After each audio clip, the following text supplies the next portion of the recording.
of the following remuneration, allowances and benefits for the tax year ending on 30th June 2022। सबसे पहले जी आपके पास basic salary है। Basic salary 1,80,000 per month लिखी हुई है जी। आपने एनुअल फिगर कैलकुलेट करनी है और ये फ्री टैक्सेबल है। बेसिक सैलरी 1,80,000 पर मंथ है। इसे 12 से मल्टीप्लाई करें, ये पूरे साल की इनकम आपने लिखनी है 21,60,000 सर। तो ये फुली टैक्सेबल है। हम लोग कौन कर रहे हैं? उसके बाद स्पेशल पे है। स्पेशल पे फुली टैक्सेबल है 2,50,000। Yes sir. Then ad hoc relief है। ये जो बजट में आमतौर पर एम्प्लॉयज की सैलरी में इजाफा किया जाता है महंगाई को मद्देनजर रखते हुए, एडहॉक रिलीफ फुली टैक्सेबल है। उसके बाद amount of gratuity receive from government. आपको याद होगा ग्रेच्युटी के ट्रीटमेंट में हमने पढ़ा था कि आपने अगर ग्रेच्युटी गवर्नमेंट एम्प्लॉय की है तो फुली एग्जैम्प्ट है। Amount of gratuity receive from government, government से ग्रेच्युटी वसूल होगी तो फुली एग्जैम्प्ट है जी। 2,90,000 सरकारी मुलाजिम के लिए जो ग्रेच्युटी की अमाउंट है ये फुली एग्जैम्प्ट है। उसके बाद है conveyance allowance 1,80,000 car own and done by employee. इससे कोई फर्क नहीं पड़ता, कन्वेंस अलाउंस मिल रहा है फुली टैक्सेबल होगा। हाँ ब्रैकेट में देखें लिखा हुआ है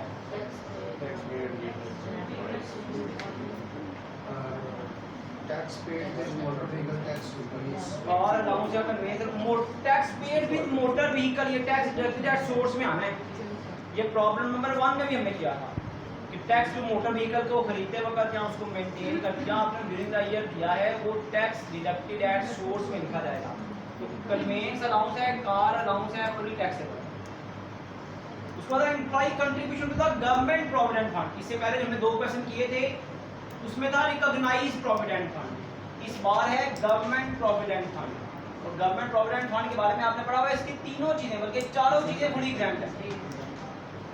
तो एम्प्लॉय कंट्रीब्यूशन तो ऑलरेडी इंक्लूडेड है ना, एम्प्लॉयर कंट्रीब्यूशन भी एग्जैम्प्ट है, इंटरेस्ट क्रेडिटेड भी एग्जैम्प्ट है। अगर इसका इकट्ठा बैलेंस मिल रहा है तो वो भी एग्जैम्प्ट होता है। तो सबसे पहले जी एम्प्लॉय कंट्रीब्यूशन लिखनी है, फिर एम्प्लॉयर कंट्रीब्यूशन, उसके बाद इंटरेस्ट क्रेडिटेड। एम्प्लॉय कंट्रीब्यूशन बेटा 2,16,000। Yes sir. एम्प्लॉयर कंट्रीब्यूशन भी 2,60,000 है और इंटरेस्ट आपको मिल रहा है 64,800 का। तो एम्प्लॉय कंट्रीब्यूशन के बारे में तो हम लिखते हैं जी ऑलरेडी इंक्लूडेड, ये तो बेसिक सैलरी में शामिल होता है। क्योंकि ये गवर्नमेंट प्रोविडेंट फंड है इस वजह से एम्प्लॉयर कंट्रीब्यूशन भी फुली एग्जैम्प्ट है और इंटरेस्ट क्रेडिटेड भी फुली एग्जैम्प्ट है। Because of government provident fund employer contribution भी एग्जैम्प्ट है, इंटरेस्ट क्रेडिटेड भी फुली एग्जैम्प्ट है। Free furnished accommodation provided by the employer. Free furnished accommodation, रिहाइश की सहूलत दी जा रही है। रिहाइश की सहूलत जब प्रोवाइड की जाएगी तो क्या करना है जी 45% नाम बताया वो तो बिग सिटी कंसीडर करना है और 45% है मिनिमम टाइम स्केल का। मिनिमम टाइम स्केल ना हो तो बेसिक सैलरी का 45% है। तो बेसिक सैलरी है 21,60,000, 21,60,000 है, इसका 45% ले लीजिए। 9,72,000 का 45% है तो कितना आएगा? 9,72,000। 9,72,000 ये टैक्सेबल होगा। उसके बाद है gas water electricity charges for the year paid by the employer. अपने वसाइल से नहीं प्रोवाइड कर रहा, यस तो सर। फुली टैक्सेबल है।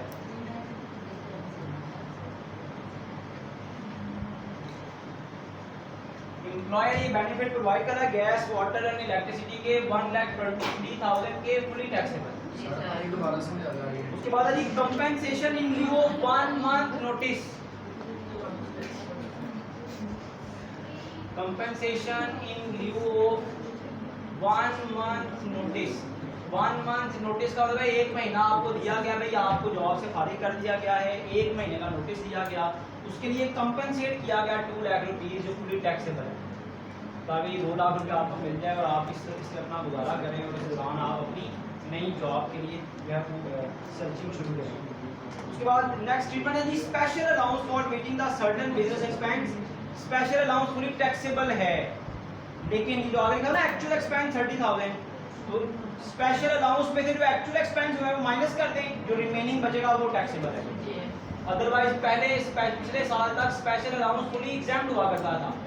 अब जो स्पेशल अलाउंस मिलेगा उसमें से एक्चुअल एक्सपेंसेस माइनस करने, जो रिमेनिंग है वो टैक्सेबल होगा। 30,000 के एक्चुअल एक्सपेंसेस है वो माइनस कर दें, जो रिमेनिंग 12,000 है वो टैक्सेबल होगा। उसके बाद नेक्स्ट आइटम है जी पेज नंबर 437 पर rent for the year income on property की आइटम है। प्रॉपर्टी टैक्स भी इनकम ऑन प्रॉपर्टी की है, लॉयर फी भी इनकम ऑन प्रॉपर्टी की है, lawyer fee for drafting the rent agreement ये भी इनकम ऑन प्रॉपर्टी है, करेक्शन चार्जेस हैं, रिपेयर चार्जेस हैं, unadjustable security deposit for new tenant है। नया और पुराना टेनेंट इसमें भी आ गया, जब इससे पहले भी टेनेंट पड़ी हुई है, दोबारा से इंशाल्लाह आज डिस्कस करेंगे। 12 इसको मार्च करने इनकम ऑन प्रॉपर्टी की आइटम है। Royalties of professional book income on business की आइटम है। Gain on sale of public company share holding period less than 12 month capital gain की आइटम है। एग्रीकल्चर इनकम और rent of hire from furniture and fitting ये भी other sources की item है। Agriculture income भी अदर सोर्सेज की है, ये भी अदर सोर्सेज की है। रेम्यूनरेशन फॉर एग्जामिनरशिप ये अदर सोर्सेज में भी लिखा जाना है और टैक्स डिडक्टेड एट सोर्स में भी आना है। आपने पढ़ा हुआ इसकी डबल ट्रीटमेंट होती है। Dividend from public listed company and winning from raffle, dividend per 15% tax है और विनिंग फ्रॉम रैफल पर 20% टैक्स है, एफटीआर में जाता है। Profit on special deposit certificate 12%, special deposit certificate ये भी एफटीआर में आते हैं पर 10% टैक्स है। Encashment of defined saving certificate की कोई ट्रीटमेंट नहीं, हमने पहले भी पढ़ा हुआ है। एनकैशमेंट जो होती है ना सर्टिफिकेट्स की कोई ट्रीटमेंट नहीं है। Markup on loan on housing finance ये टोटल इनकम में से माइनस होना है।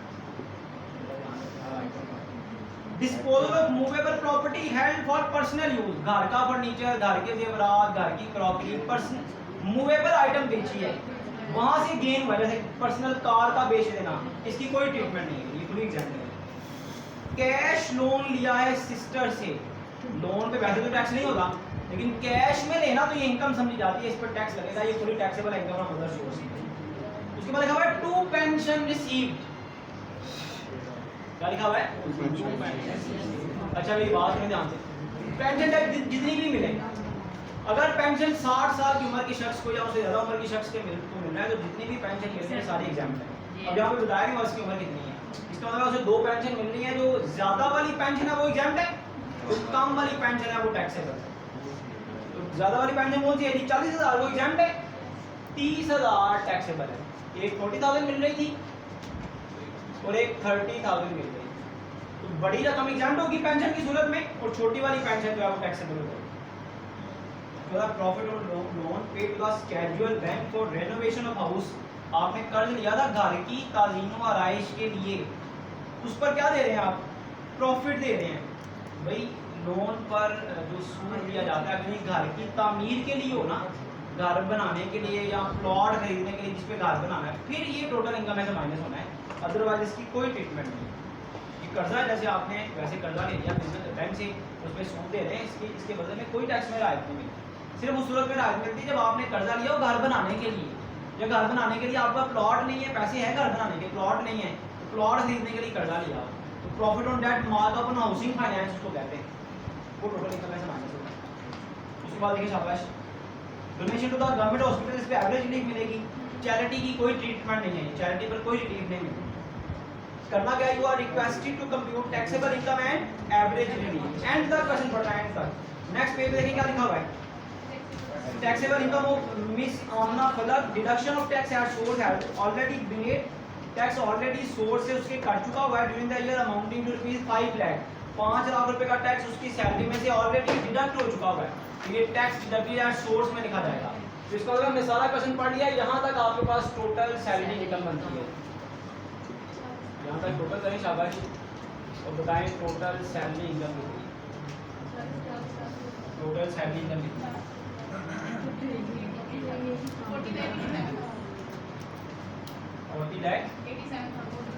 87,000 आपके पास टोटल सैलरी इनकम आ गई। टोटल सैलरी इनकम के बाद नेक्स्ट हेडिंग देनी है income from property.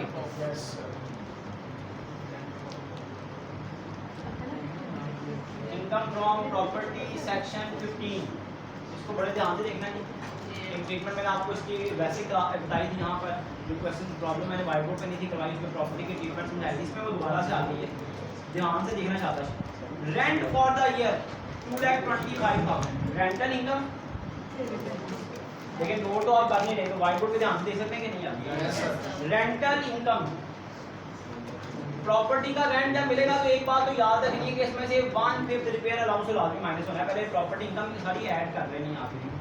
Property tax है ये भी माइनस होना है, ये एक्सपेंस है सारे। लॉयर फी ये भी माइनस होनी है, lawyer fee for drafting master and agreement ये भी माइनस होना है, कलेक्शन चार्ज ये भी माइनस होने हैं, रिपेयर चार्जेस 40,000 दिए हुए हैं। फिर लिखा हुआ है unadjustable security deposit receive from new tenant, नए टेनेंट से 7 लाख रुपए एडवांस लिया है। Paid security to the old tenant, पुराने किराएदार से 5 लाख का एडवांस लिया हुआ था आपने, तो क्या करना है इसमें ऐड करना है 1/10, याद है बेटा? Yes sir. 1/10 ऑफ क्या करना है न्यू एडवांस और minus portion of old advance, multiply by portion of old advance already tax, जिस पर पहले से टैक्स लग चुका हुआ है। Yes sir. कैसे पता चलेगा जी पहले से टैक्स लग चुका हुआ है इस पर?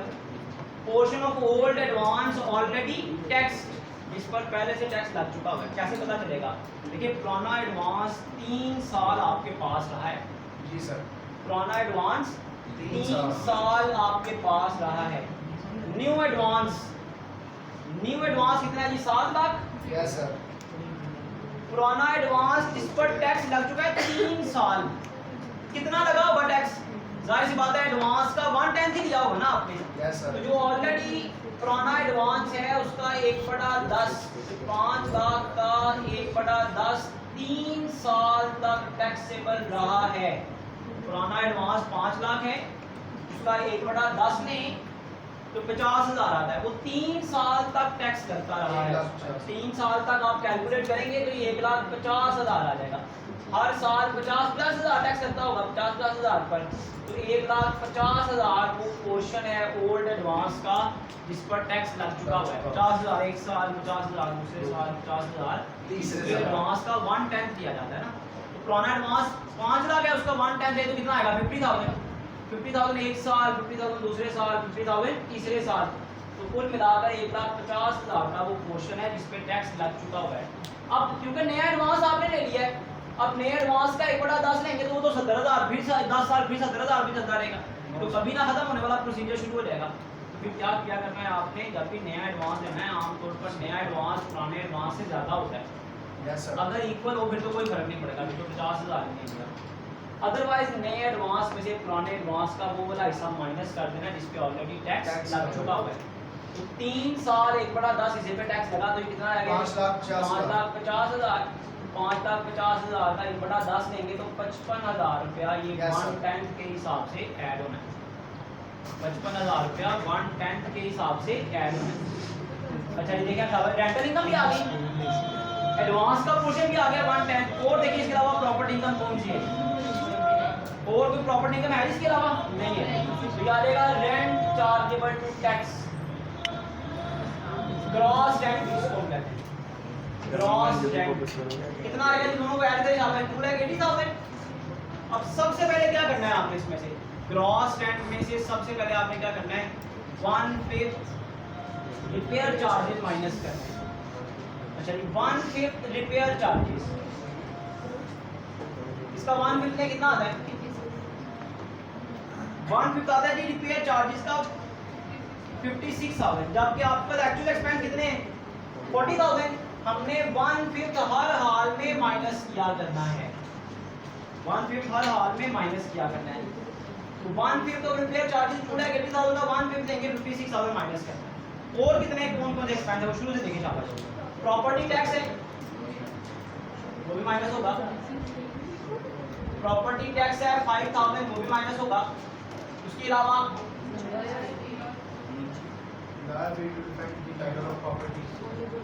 लॉयर्स फी है, लॉयर फी कितनी है जी 8,000, ये 8,000 की माइनस होगी।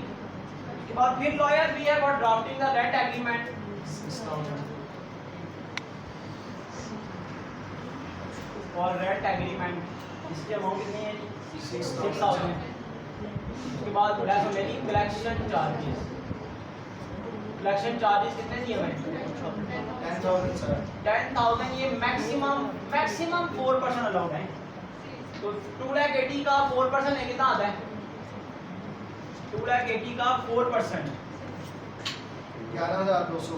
इसका मतलब है आपकी है 2,40,000 का 4% कितना आएगा 11,200। तो आपने 10,000 ही भी माइनस कर दिया। ये रिपेयर चार्जेस की तरह नहीं है, ये मैक्सिमम 4% माइनस होने हैं। रिपेयर चार्जेस तो हर पैसे में 1/5 माइनस होने हैं, सिवाय ओपन प्लॉट के। ओपन प्लॉट में रिपेयर चार्जेस माइनस नहीं होंगे। तो ये आपने कलेक्शन चार्जेस जितने एक्चुअल दिए होंगे ना, कलेक्शन चार्जेस जितने एक्चुअल दिए होंगे उनको कंपेयर करना है 4% के साथ। तो 4% मैक्सिमम अमाउंट है आपके। तो कलेक्शन चार्जेस 10,000 है तो 10,000 ही माइनस होगा। अगर ये आपके कलेक्शन चार्जेस होते 12,000, अगर आपके कलेक्शन चार्जेस होते 12,000, तो फिर हमने मैक्सिमम 11,200 ही माइनस करना। ये अब आपको बता देगा रेंट चार्जेबल टू टैक्स। ये 2,80,000 में से 56,000 भी माइनस करें, 5,000 भी माइनस करें, 8,000 भी, 6,000 भी, 10,000 भी माइनस करें, तो रेंट चार्जेबल टू टैक्स देखिए कितना आएगा 1,95,000। ये रेंट चार्जेबल टू टैक्स आ गया। इसके बाद हमने हेडिंग देखी जी income from business. Income from business section 18। देखिए शाबाश, इनकम फ्रॉम बिजनेस इनको मार के बस इन आइटम को देखेंगे नहीं हम। Royalties on professional books, royalties on professional books 36,000।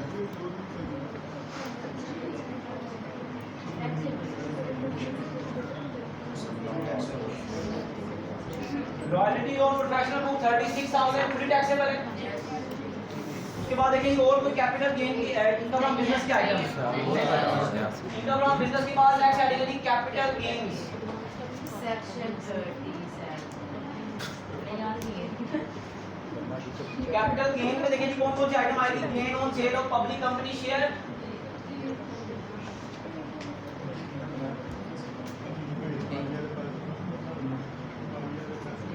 Gain on sale of public company share, holding period less than 12 month है, 50,000 है।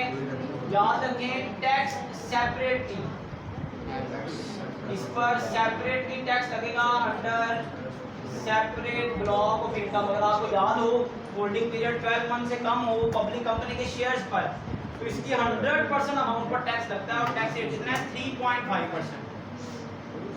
Holding period less than 12 month हो तो इसकी फुल अमाउंट पर टैक्स लगता है 100% अमाउंट पर टैक्स लगता है 3.5% के रेट से। उसके बाद देखिए कैपिटल गेन के ऊपर आइटम, कैपिटल गेन की ओर कोई आइटम नहीं है। कैपिटल गेन पर आ जाइए other sources, income from other sources section 39। Income from other sources में देखेंगे कौन कौन सी इनकम आ रही है। इनकम फ्रॉम अदर सोर्सेस में कर रहे हैं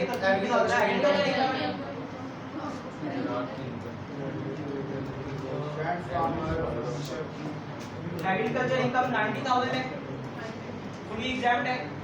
इसके साथ लिखा हुआ है हायर, किराया वसूल किया फर्नीचर का।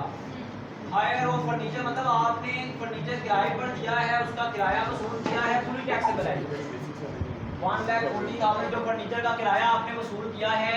एमिनिटीज और यूटिलिटीज जो कि बिल्डिंग के साथ अटैच हो, आपने कोई मशीनरी किराए पर दी हो, फर्नीचर किराए पर दिया हो, इसका जो किराया मिलता है इनकम फ्रॉम अदर सोर्सेज में फुली टैक्सेबल है।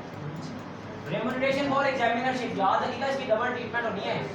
रेम्युनरेशन ऑफ एग्जामिनरशिप ग्रॉस अमाउंट लिखी हुई है ना, इसकी ग्रॉस अमाउंट लिखी हुई है, नेट होती तो ग्रॉसिंग हम करते हैं, ऑलरेडी ग्रॉस अमाउंट है तो यहाँ पर टैक्सेबल हो जाएगी और टैक्स डिडक्टेड एट सोर्स में भी माइनस होना है क्योंकि इसका tax 10% tax at source deduct हो जाता है।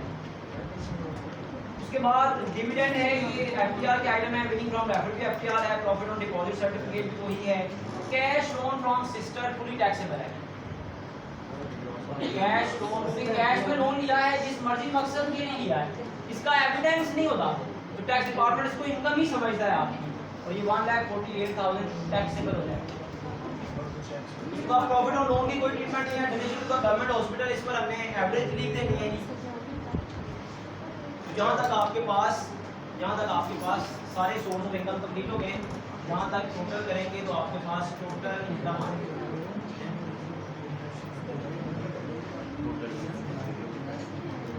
बेटा 40 लाख 80,000 87,000 40 लाख 87,000 आपके पास टोटल सैलरी इनकम थी, उसमें ये प्रॉपर्टी इनकम ऐड करें, बिजनेस की इनकम ऐड करें, कैपिटल गेन की इनकम यहाँ पर नहीं आ रही, अदर सोर्सेज की इनकम ऐड करें, तो बताएं शाबाश टोटल इनकम कितनी आती है?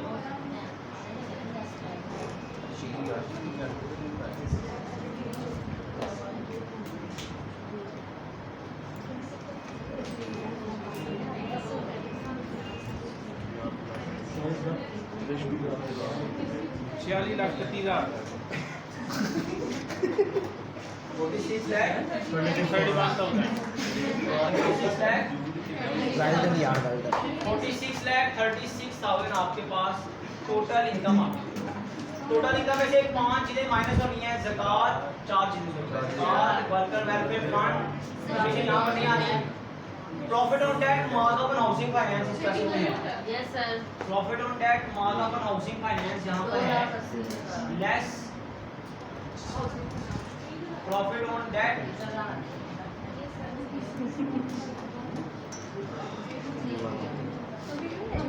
Markup on housing finance, markup on housing finance. अच्छा जी, हमने 2 लाख की इनकम यहाँ पे देखें गलती है, यहाँ पे 2 लाख है, हमने क्या माइनस कर दिया। पूरी बेटा देखिएगा यहाँ पे प्रॉपर्टी टैक्स यहाँ पर माइनस नहीं होना, हम इनकम टैक्स के बारे में पढ़े हैं ना, प्रॉपर्टी टैक्स यहाँ पर माइनस नहीं होना, हमने प्रॉपर्टी टैक्स भी माइनस कर दिया है। टैक्स ऑन प्रॉपर्टी होता ना, इनकम टैक्स वो माइनस होना था, प्रॉपर्टी टैक्स यहाँ पे माइनस नहीं होना। प्रॉपर हम क्योंकि इनकम टैक्स पढ़े हैं ना, इनकम टैक्स अलग है, प्रॉपर्टी टैक्स अलग है, हमें प्रॉपर्टी टैक्स यहाँ पर माइनस नहीं करना था। प्रॉपर्टी टैक्स माइनस नहीं करना था हमने, तो यहाँ पर 2 लाख भैया आपके पास 46 लाख 36,000 बनता है, 46 लाख 36,000 आपके पास बनता है।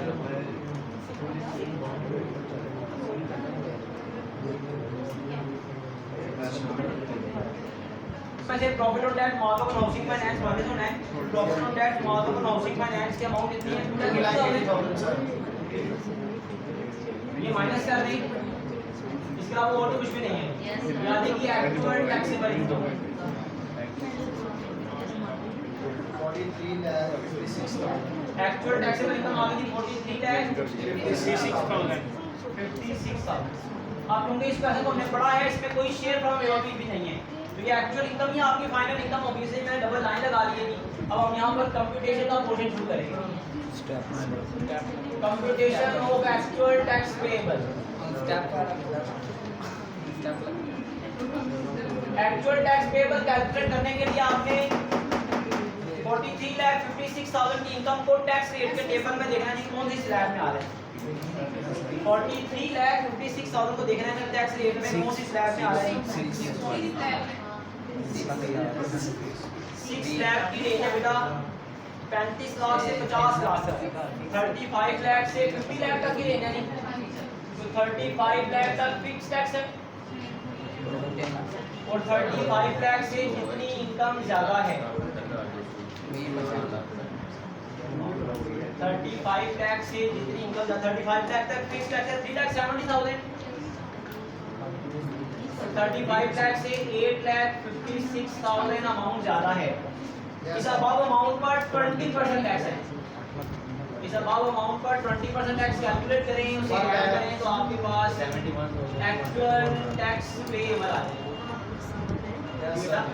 1,71,200 1,71,200 3,70,000 में 1,71,200 ऐड कर दें तो कितना आएगा जी? 5,41,200। Yes sir 5,41,200 actual tax payable आ जाएगा। Actual tax payable second step था। एक्चुअल टैक्स पेएबल के बाद थर्ड स्टेप है जी, क्योंकि ये पर्पल वाली इनकम नहीं है तो एक्चुअल टैक्स सेकंड स्टेप में आता था। थर्ड स्टेप था सीनियर सिटीजन डिबेट, वो भी नहीं है। टीचर डिबेट में नहीं है। पांचवा स्टेप है फॉरेन टैक्स क्रेडिट, वो भी नहीं है। सिक्स स्टेप है average relief. Yes, sir. Donation to government hospital. Average relief किस किस पर देनी है देखें इंशाल्लाह। Amount allowed for relief, average relief किस अमाउंट पर देनी है जी? इस पूरे क्वेश्चन में सिर्फ एक ही डोनेशन है बस जिस पर एवरेज रिलीफ है, donation to the government hospital. 3,25,000. देखिए इसके अलावा और तो कोई अमाउंट नहीं है। No, sir. Donation to the government hospital कितनी डोनेशन है जी? 3,25,000। Yes, sir. 3,25,000 पर एवरेज रिलीफ देनी है। एवरेज रिलीफ कैलकुलेट करने का तरीका आपको बताया, रेट पर्पस वाले टैक्स को रेट पर्पस वाली इनकम पर जिस पर रिलीफ देनी है उसे मल्टीप्लाई करना है। अगर रेट पर्पस वाला टैक्स और रेट पर्पस वाली इनकम ना हो तो जो पिछले स्टेप का टैक्स है, जो पिछले स्टेप का टैक्स है इसको एक्चुअल टैक्सेबल इनकम से डिवाइड करें। एक्चुअल टैक्सेबल इनकम ये आपके सामने है जी 43,56,000। पिछले स्टेप के टैक्स को डिवाइड करें एक्चुअल टैक्सेबल इनकम के साथ और जिस पर रिबेट देनी है। 3,25,000 पर आपने एक डोनेशन दी हुई है, 3,25,000 पर रिबेट देनी है। 3,25,000 से मल्टीप्लाई करें तो रिबेट आपके पास आ जाएगी 40,379.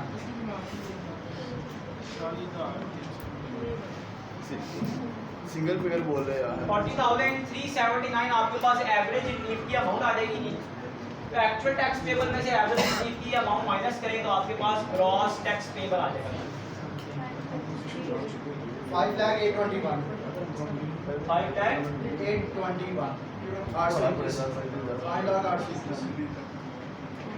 5,821 आपके पास नेट ग्रॉस टैक्स पेबल आ जाएगा। अब इसमें ऐड करना है सातवां स्टेप है add tax on separate block. Yes, sir. Separate block जब आपको लिखना है तो सबसे पहले आपकी नजर जानी चाहिए कैपिटल गेन पर। कैपिटल गेन में एक ही इनकम थी उसके साथ लिखा हुआ था जी सेपरेट ब्लॉक में टैक्स लगेगा। Tax on gain on sale of public company shares. अब पब्लिक कंपनी शेयर्स क्योंकि इसका holding period less than 12 month है तो इसकी 100% अमाउंट पर टैक्स लगेगा। 50,000 का 100% लेना है तो 50,000 ही आ जाएगा। कितना टैक्स लगेगा जी? 3.5 सॉरी 12.5%। चलिए 100% वाला रूल भी यहाँ पे अप्लाई होगा, मतलब तो ये प्रॉपर्टी में अप्लाई वो तो जो 50,000 जो होल्डिंग पीरियड अगर आपने एक्वायर्ड किया हुआ है 1 जुलाई 2013 के बाद तो ना बताया हो तो हम यही कंसीडर करते हैं कि 1 जुलाई 2013 के बाद ही हमने खरीदा है और इस पर 12.5% टैक्स होगा। 50,000 पर 12.5% टैक्स होगा। 6,250. 6,250 आपके पास आ गया जी। सिर्फ सेपरेट ब्लॉक में एक ही इनकम थी ये आपके पास नेट टैक्स पेएबल आ जाएगा। इन दोनों को ऐड करें तो ये 5,70,71 5,70,71. 5,07,071 नेट टैक्स पेबल आ जाएगा। नेट टैक्स पेबल में से माइनस करें टैक्स डिडक्टेड एट सोर्स। वो टैक्सेस जो ड्यूरिंग द ईयर आप पे कर चुके हैं। टैक्स डिडक्टेड एट सोर्स कौन कौन से वो टैक्सेस हैं जो आप पे कर चुके हैं? सबसे पहले tax paid with motor vehicle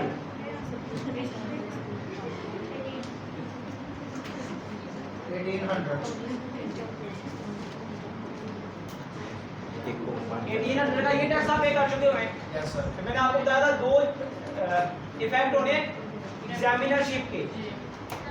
tax deducted ये है So, 25,000. ऑन रेम्यूनरेशन फ्रॉम एग्जामिनरशिप ये 10% अमाउंट का टैक्स लगेगा। ये आपने याद रखना है 25,000 पर 10%। ये टैक्स एट सोर्स कट जाता है 2,500। ये माइनस कर दें। उसके बाद क्वेश्चन की लास्ट लाइन लिखी हुई देखें ना शाबाश। Tax deducted from his salary. Tax deducted from salary. Salary में से 5 लाख रुपया टैक्स कट चुका हुआ है। ये भी माइनस कर दें तो आपके पास net tax payable with return आ जाएगा। मोटर व्हीकल का टैक्स 1800 आ गया। Tax deducted on remuneration from examinership और सैलरी में से जो टैक्स हटा है वो 5 लाख है। ये माइनस कर दें 2771 तो ये टैक्स है net tax payable with return जो भी आपने पे करना है। बाकी सब कुछ आप पे कर चुके हैं। डिस्कशन का फर्स्ट पोर्शन कंप्लीट हो गया। उसके बाद आ जाएगी एफटीआर की इनकम। इसको सॉल्व करेंगे। एफटीआर क्वेश्चन का आखिरी हिस्सा tax under FTR. Yes sir FTR की इनकम देखेंगे। इस क्वेश्चन में कौन कौन सी है जी एफटीआर की income? Dividend from public limited मार किया भाई जिन को मार किया उन्हीं को तो देखेंगे आप। Dividend from public limited company इस पर 15% एफटीआर का टैक्स है।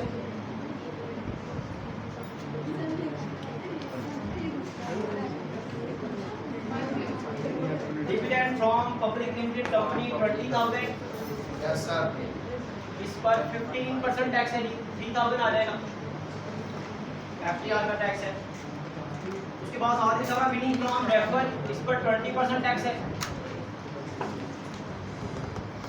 रेफर कहते हैं लॉटरी वगैरह कुरानाजी को 60,000 का विनिंग है। इस पर 20% टैक्स लगेगा जी 12,000 ये एफटीआर का टैक्स है। उसके बाद profit on special deposit certificate इस पर 10% टैक्स है। स्पेशल डिपॉजिट सर्टिफिकेट है 12,000 रुपीज़ के। यस सर इन पर 10% टैक्स है 1200 आएगा। और कोई अमाउंट नहीं है जी क्या है एफटीआर की। तो यहाँ तक आप ऐड करेंगे तो आपके पास टैक्स अंडर एफटीआर आ जाएगा। ये इनकैशमेंट तो टोटल शाबाश 16,000 16,200 आपके पास टैक्स अंडर एफटीआर आ जाएगा।